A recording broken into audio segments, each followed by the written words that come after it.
Good evening, ladies and gentlemen. I am Nikhil Sharma, and on behalf of the National Museum, I welcome all of you to our first public lecture of 2021. Today's lecture will be delivered by Ms. Sujata Persai, but before I introduce the speaker, let me share the screen with her. So we'll wait till Sujata ma'am joins us. She'll be here in a moment. Now we'll join ma'am here.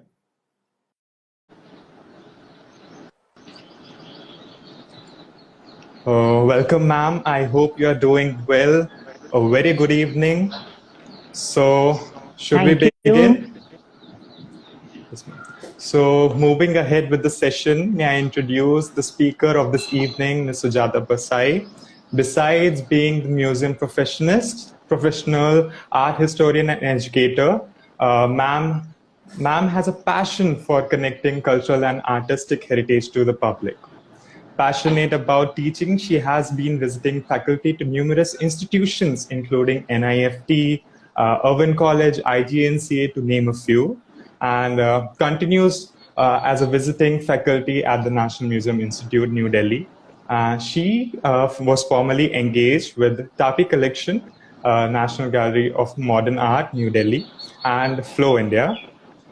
And she is currently the director of Lal Bhai Dalpat Bhai Museum and the NC Mehta Collection in Ahmedabad.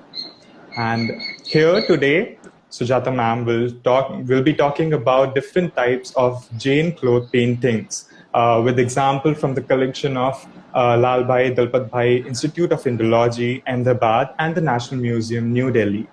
So now I hand over this session to Sujata ma'am and request her to deliver her talk. So please, ma'am, would you like to say something before we begin the presentation?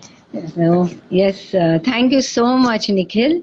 And thank you to everyone, all the listeners who have joined in. Welcome to the platform. And I'm really glad to be here. So maybe we can start right away. Yes, ma'am. So I'll be switching my rear camera so everyone can see the presentation. Okay. Yeah. So before I dwell into the talk, which is titled Salvation Through Art, Jain Paintings on Cloth, I would like to share a brief background of Jain philosophy as to give an idea against which backdrop this art is conceived, just to get an idea of everyone.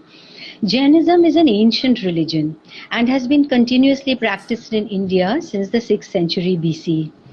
Jains pay homage to the founders of the faith, the Jinnas or Tirthankaras. In the current time, it is believed that Lord Mahavira, the 24th Tirthankar, expounded the teachings. Most scholars also agree that Mahavir was an older contemporary of the historical Buddha Shakyamuni. So the main principle of Jainism is ahimsa, meaning non-violence, and customs that uphold equal treatment of humans, animals and plant life. Even the very smallest creatures which we cannot see, all are believed to contain a living soul. This principle revolves in many shapes and forms. Violence not only in our actions but also in our thought and speech. The importance of living life by strict ethical rules which encompass everything we do, from food habits, family life to business, this is stressed in the Jain philosophy. Nikhil, will you go to the next slide, please? So Jainism believes that all lives transmigrate through countless lifetimes, ignorantly chasing selfish and violent pursuits. The aim of the Jain is to perceive reality as it is and liberate the soul from the cycles of rebirth and all suffering. The seated Tirthankar image, the Murti, is one of the most common icons in Jainism. It is at once serene, peaceful and balanced. Among the major duties of a Jain is to worship images, that is to do Dev Puja, and those with means dedicate images of sacred books and build temples and libraries. Others can contribute towards them. This fulfills the need for charity and public service and creates proper mental and spiritual attitude. As the Jain community flourished in early and medieval Western India through traveling overseas, trading, The rich merchants continue to renovate the temples, build new ones, dedicate images, commission illustrated manuscripts of sacred literature. So we've all heard about Jain manuscript painting that has already received a lot of credit, but there are many other art forms in Jain art which are lesser known, some even more complex and grander in the execution. And it is some of these large-scale cloth paintings which is the subject of my talk today. So when we're talking about cloth, these large paintings, they are called patta. We're all familiar with the term जैसे चित्रपट or Patachitra, as they are found in many parts of our country. Can you come to the next slide, please? The Jain Pat were made primarily in Gujarat and Rajasthan. And we have literary references of Chitrapat from as early as the 2nd century AD, but surviving examples date from the 15th century. And when we study these putters, the Jain putters, alongside with the Jain manuscript painting, that is an example that you can see on the screen, we see that they have closely related elements of a shared regional pictorial style. And this is exemplified in the protruding second eye, the bold outlines in black, the use of red and indigo as color schemes. So putters have an important social and religious significance for Jains amongst both the monks and laity. As Jainism teaches to control and perfect one's destiny through correct faith, knowledge and conduct, often these putters serve as external aids to facilitate this path. Certain putters have mantras inscribed on them to meditate on, while others with complex diagrams are used for the physical emancipation of the self. Monks are presented with specific ones when they graduate into the role of the acharya or teacher. And there are yet other large putters used as temples for community viewing and worship. So there are many forms of putters, and today we will look at 6 or 7 different types of putters to understand what is the variety and about them, the details about them. So if we could go to the next slide, please, Nikhil. So I'm going to first talk about this particular image, which is called the Lok Purush. This is more than 6 feet tall. So if you stand there, you are quite small. I mean, it's taller than 6 feet, and it is displayed currently at the museum in Ahmedabad, at the LD Museum. The image of the cosmos in the shape of a human being, it's a favorite subject on Jain cloth painting, especially after the 17th century onwards. Although we find earlier examples, but they are known of, but we don't have one with us. The use of the human body as an analogy of the cosmos is not unique to Jainism, because we are all familiar with the Vastu Purush images in Hinduism. Yet in Jainism, this theme is developed into an advanced level of complexity. Here, the cosmological scheme is superimposed on the human body in an attempt to merge the universal macrocosm and the human microcosm. Both could be understood as an expression of a common energy system. This kind of cosmology was highly developed in Jain texts, especially in the Sangramani Sutra. The cosmic man, or this human figure, as we can see, it is divided hierarchically into the cosmological realms of virtually unfathomable proportions. So if we can divide it, there are 3 parts to it. The upper world, or the celestial world, is, say, from the navel above. Then there is the middle part, or the Madhya world, or Madhya Lok, or the middle world, which is the mortal world. And finally we have the lower world, or the infernal world, or the Narak Lok. So these are the 3 partitions. While in the upper world, we have, it's occupied by blessed and, like enlightened, it's a blissful escape, it's a peaceful kind of place to stay. And the lower worlds, if we can just come to the next slide, please. These are the realms of Narak, or hell, where there is an eternal punishment of graded degrees of horror. So let's go back to one earlier. I was just showing this, yes. So it is the middle world. It's not really very clear on the screen as I can see it, but superimposed on the stomach area. is there's a kind of a disc on this placed on the stomach, and that is the middle world, which represents Jambu Dweepa, with human and animal populations, as in that is the world that we live in. Jambu Dweep has the mythical Mount Meru at the center. From this mountain radiate continents, oceans and rivers. This small section is the only place where humans live and may achieve liberation. And being born as a human being has a great significance as a Jain, for it affords the best opportunity to follow the teachings. It is believed that the good deeds lighten the soul and allow it to ascend to the higher worlds, while the bad deeds accumulate negative karma, which weighs down the soul and makes it sink into the lower worlds. So this is a kind of explanation, and if we think of it, these diagrams are not really to be read literally, but rather to allow the meditator, to grasp the vast scale of the universe with a single contemplative act. This process of visualization is extremely abstract concept indeed. So it is really more as, maybe if not as a teaching aid, as an aid to understand the vastness of the cosmos. So if you can go back to the next slide. It's just briefly showing the different layers of hell and the different kind of tortures which it is written that human beings themselves inflict on others. So I feel it is really very contemporary understanding. Let's go to the next one. Next slide. So here in this, we have just understood about the Lok Purush, and there are two images here. The one on the left is another Lok Purush that we have in the collection, and in the center of this standing man we can see the circles, and that same circle is now enlarged, and these drawings or these kind of images or paintings, they are called the Adhai Dweep, or the 2.5 continents. So if we understand that this part is the middle world, right? So this is from the center part, and this is the Manushya Lok, or the world of the mortals. This is the place where liberation from the chain of rebirth is possible, and where the jinnas are born. Paintings of this world have therefore remained particularly popular, especially from the 16th century onwards. And we here at the LD collection, we have a good many examples.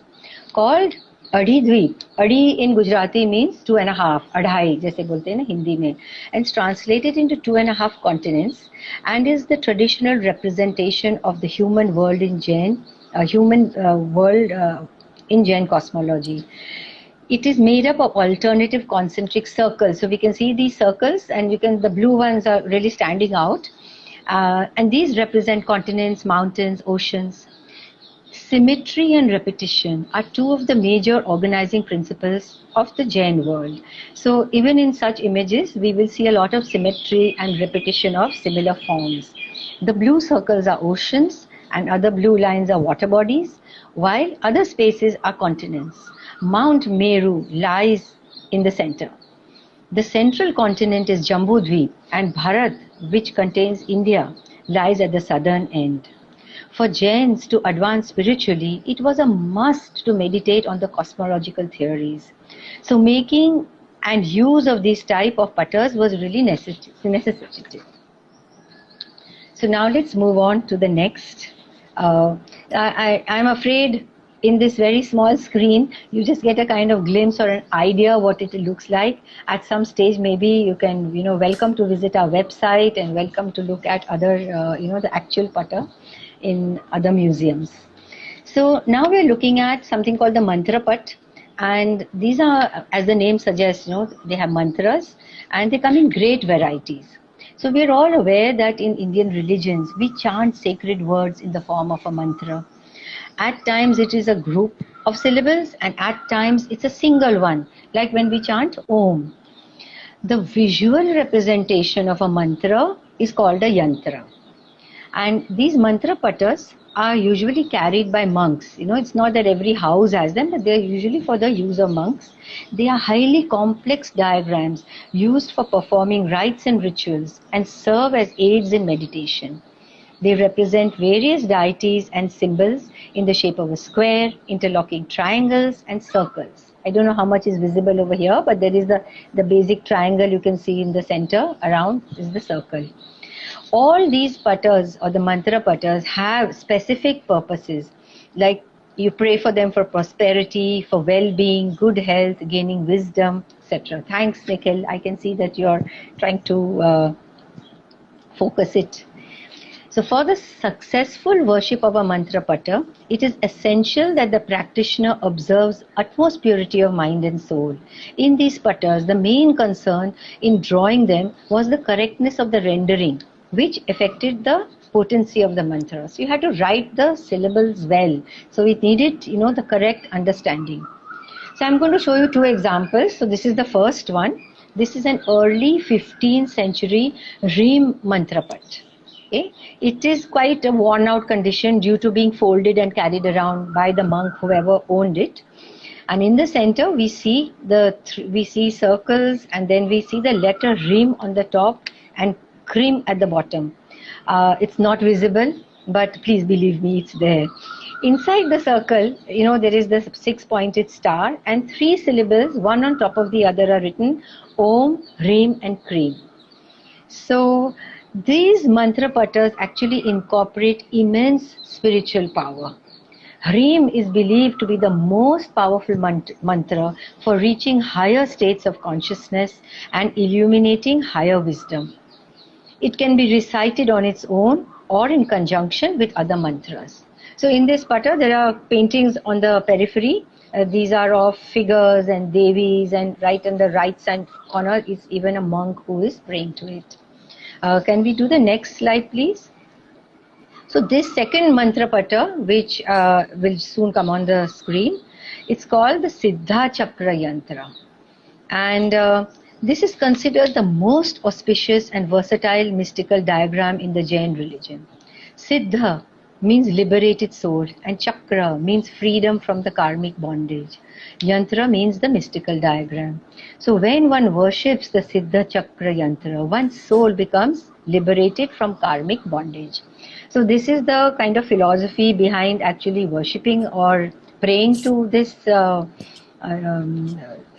particular pata. And if you look at it carefully, there are these circles, but on the top of the circle it's like a Kalash head, and on either side of that are 2 eyes. So the 2 eyes symbolize right faith and right knowledge. And then on both the sides, even though we still can't see it, there are these small 9 pots known as the Navanidhi, which describe the 9 kinds of wealth or treasure. So again, the treasure is spiritual treasure, not physical treasure or wealth as such.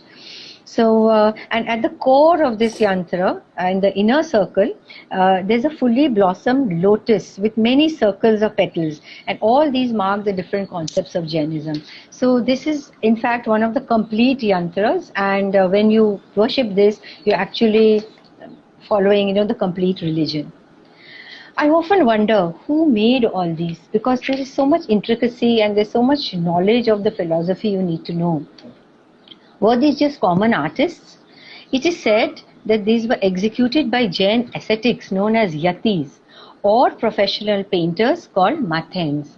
But many times the painter did the graphic part of it, or the color, while a monk would then actually write the syllables.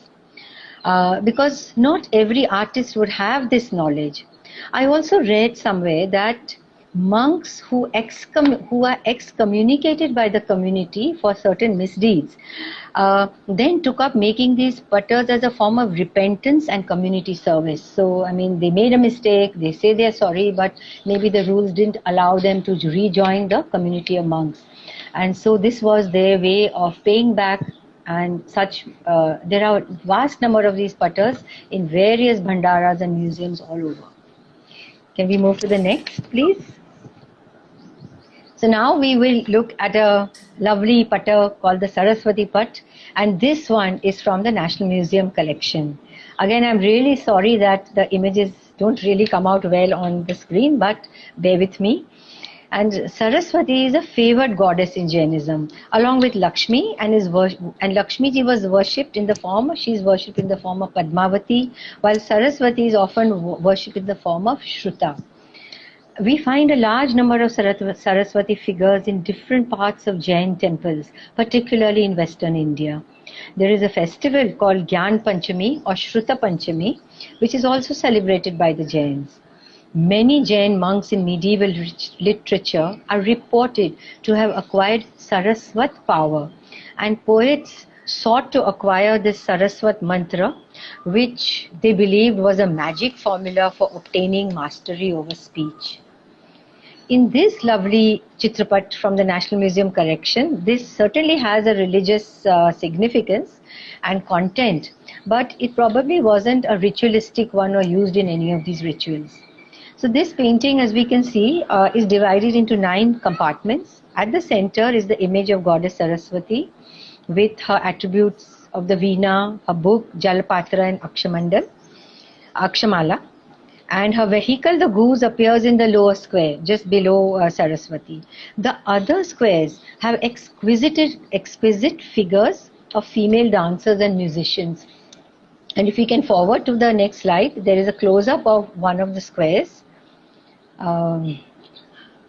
So this I find really extraordinary in this patta, because there's a depiction of dancers who are shown in really appropriate Bharatnatyam dress and jewelry and with really accurate postures. So if you look at it carefully, and if you're a dancer or you know about Bharatnatyam, you'll really see it's very realistic.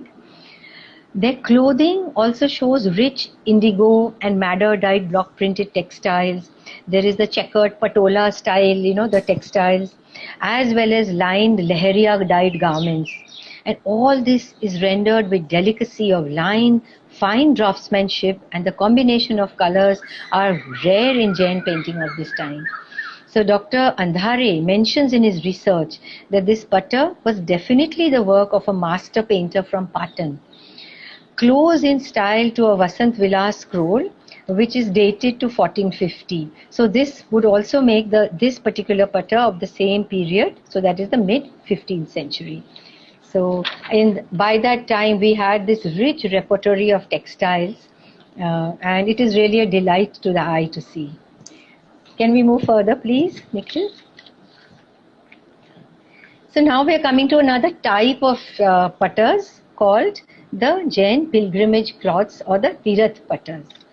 And this is a Shatrunjay, there's the title at the bottom. So this is, these kind of Tirath patts were very popular with the Jains, and we call them in English as a pilgrimage cloth. But if you think about pilgrimage, Buddhists, Jains, Hindus, all attach great importance to pilgrimage. It was a sure way to attain religious merit. And pilgrimage also offered an opportunity for the Jain laity especially to emulate the life of ascetics by taking temporary vows of eating once a day, sleeping on the ground, and all this helped them to attain spiritual purification. Shatrunjay, this particular, now coming to the painting, Shatrunjay Hill is located in Palitana town in Gujarat and is the most important of all Jain pilgrimage sites and is associated with Adinath, or the first Jain Tirthankara. A visit to Palitana or Shatrunjay, that is like going to Mecca for the followers of Islam, an aspiration of a lifetime. But Jains have a great alternative for the less fortunate, for those unable to make the pilgrimage, a surrogate in the form of such topographical paintings of the site serve the same purpose. So you can gain religious merit even by worshipping the patta. Every year on the day of Kartik Purnima, that is the 10th day after Diwali, such paintings are hung in the vicinity of temples and devotees can go to worship. Tirath pattas are some of the largest Indian paintings to have survived.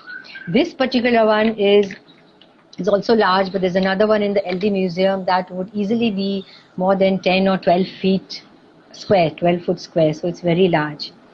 So when we partake, actually the way to look at such paintings is is to actually, you have to get into the painting, and the same style that was used in miniature art is actually used here on a larger scale. There are unique multiple perspectives which prompt the viewer to shift viewpoint and to take in all the details. It is like actually walking through the putter. So in this little brief glimpse that we have had here, I hope everyone has had a little bit of good fortune looking at the Tirat Path. Can we move to the next, please? So now we look at another style of Path Chitra or Path paintings, which are narrative in function, narratives. And this tradition of narrative in Jain painting can be traced back to the 12th century when stories were painted on wooden book covers.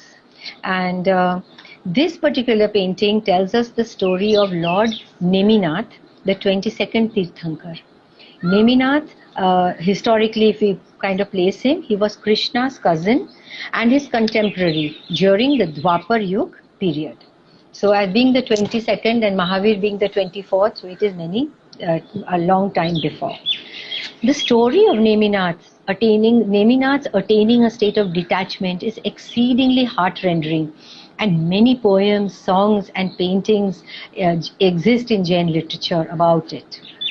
The story goes that Rajmati, the princess of Junagarh near Girnar mountain, was to marry Nemi Kumar. Elaborate preparations were made from both sides for the celebration. As the wedding procession of the prince Nemi Kumar approaches the bridal pavilion, he hears shrieks and cries of animals to be slaughtered for the wedding feast. Deeply anguished by the thought of such violence, the cord of attachment in his heart gives way, and he at once decides to renounce the life which enjoys the fruit of such suffering.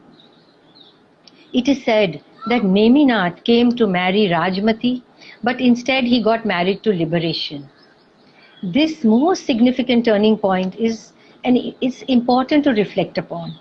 It is said then later on in the story that Rajmati follows his footsteps and becomes a nun. And this painting illustrates the entire episode in great detail. If you look at it again, similarly to the other Tirat Path that we saw, when you look at it in detail, can you do the next slide? I think there's a little detail over there. You can see, yeah, so actually in the earlier one, there was the procession that we could see. Then you can see the bride's pavilion. Here we're seeing the horse, Neminath, coming on the horse as the groom. And then in the next moment, when he's made his decision to go away, so you can see the horse turning around and then he's going towards Mount Girnar back again. If you could reverse back to, go back to the earlier slide. On the left corner on the top, you can see the Mount Girnar. That's where it is depicted. And then it is shown over there that monk Neminath is doing tapasya, like his meditation. So such pictorial narration of the life of Jinnas are used to instruct the faithful through the portrayal of selfless acts. Of course, this didn't mean that householders had to leave their wedding ceremony and go and become monks, but generally to say that, be sensitive to the cries of others or, of the sorrows of others. So it is the sensitive feeling that is, to be highlighted over here. If we could go ahead. So we come to the last kind of scroll that I'll be talking about here. And this is called the Vinyapti Patra. In an easier way to call it, it's the letter of invitation. And these are large scroll paintings. This particular one, which I'm showing you today, is actually painted on paper and then mounted on cloth. All the others were cloth, but it wouldn't do justice to the series if I hadn't included this one. So these were letters of invitations of Vinyapti Patra. These are letters of invitation that are sent by a community to a monk, inviting him to spend 4 months of the rainy season with them. Rather than a simple letter, just writing it, this invitation takes the form of a long narrow scroll that begins with pictures and ends with text. The pictures are used to demonstrate to the monk the beauty and affluence of the town, extending the invitation. Some of these, many of them sometimes are not very realistic renderings, but this particular one was sent from the city of Udaipur, and it is rather realistic rendering of the city during the time it was made and the 18th century court of Udaipur. So this example is really a very long, it's about 4.5 meters long, where the top part has a painted area about 1.5 meters, and the lower part has a lot of text.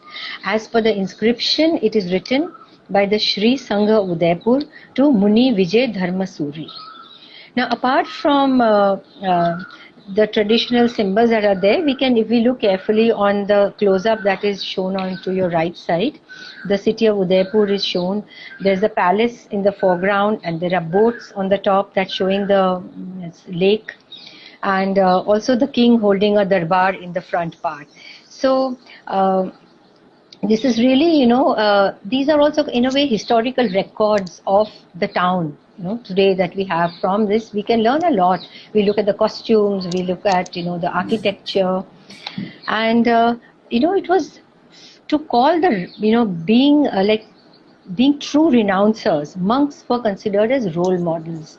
So to invite a monk and have him come to your town was prestigious. It was very, and their presence in the town lent a spiritual presence and testifies to the close bond between monastic and lay community. And there are many such invitation of Vinapti Patras on display at the Lal Bhai Dalpat Bhai Museum. And well, this was one of the particular ones that I'd like to show. I'd like to conclude now, but in conclusion, I would like to say that Jains and Jain religion, despite the rigorous ideal of non-attachment to the physical world, have produced a cultural heritage regal in its imagination and splendor. And through these few examples, we have been introduced to the intricate universe of Jain cosmology, some of their beliefs, their stories, their ideals. And on the whole, Jains are a quiet community. They attribute their prosperity to living in harmony with nature and each other, and giving back to society as best. Jain art reflects these ideals. Jinas, having conquered their inner self, reflect the purity of their soul through perfect physical beauty. That is why the Tirthankars are impressively handsome. And also I find that the Vastrapatas are very stunning. They are gorgeous when we look at them. Color, size, everything. Modern researchers write that contemporary practice of Jainism involves similar rituals, although the objects and materials that are used change according to the time. Just like today, and if you could go to the next slide please, just like today, instead of bhandaras, it is the modern day museums which uphold best practices of conservation, care and digitizing of the collections, which allows for the understanding and dissemination of this magnificent art. So this is a view of the Vastrapata as exhibited in the gallery at the Lal Bhai Dalpat Bhai Museum. And if you can go to the next slide, here I would like to specially mention the unique efforts of Muni Punya Vijayji, who was the instrumental to have this whole collection of manuscripts, paintings, and so many of the other Jain artifacts that we have to the Institute of Indology. He was the one who was able to collect them and to make sure that he found the place here at and because of his friendship with our founders, he was able to actually build the institute, have the institution built. So this was Dalpat. So I would have never have imagined that in this 3x3-inch mobile screen that is visible on your Instagram platform would become the medium to share the greatness and diversity of these cloths. But what should I say? It is great, and I think size never mattered to the Jinnah, so why size should not matter to us. So I would like to end my talk once again thanking the National Museum who hosted the talk, the LD Institute of Indology for allowing us to use all their beautiful images, and all of you who are listening, thank you for your time and joining the talk.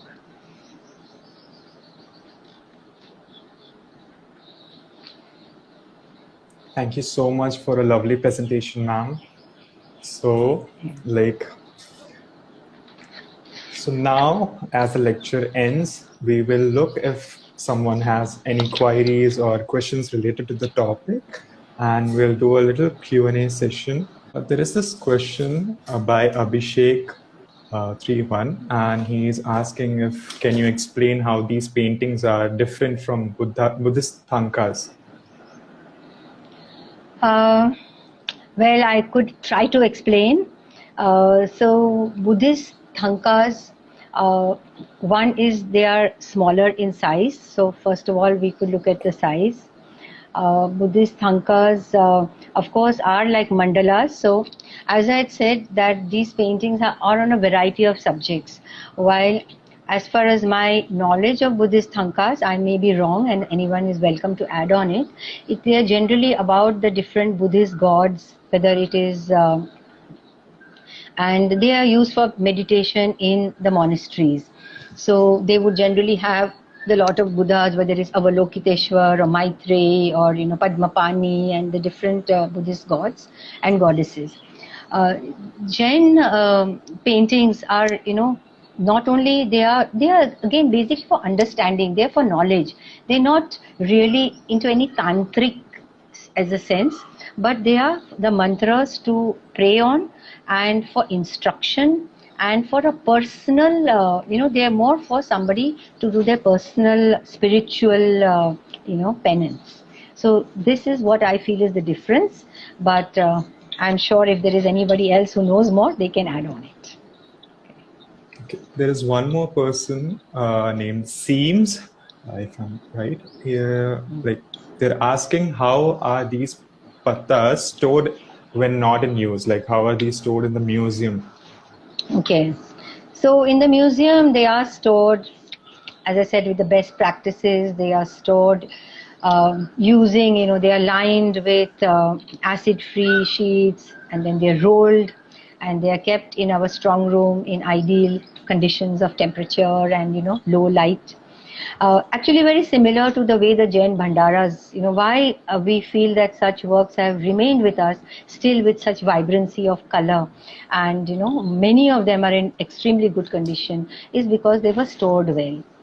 And even though they were used, of course, those that are used have, I would say that the figures have rubbed off or the lettering has rubbed off. But generally, museums all across now use modern methods of conservation and storage. So we do use, they are all rolled and kept mostly. Okay. The same person has asked, is this concept of Tibetan mandalas borrowed from the Jain circular pattas?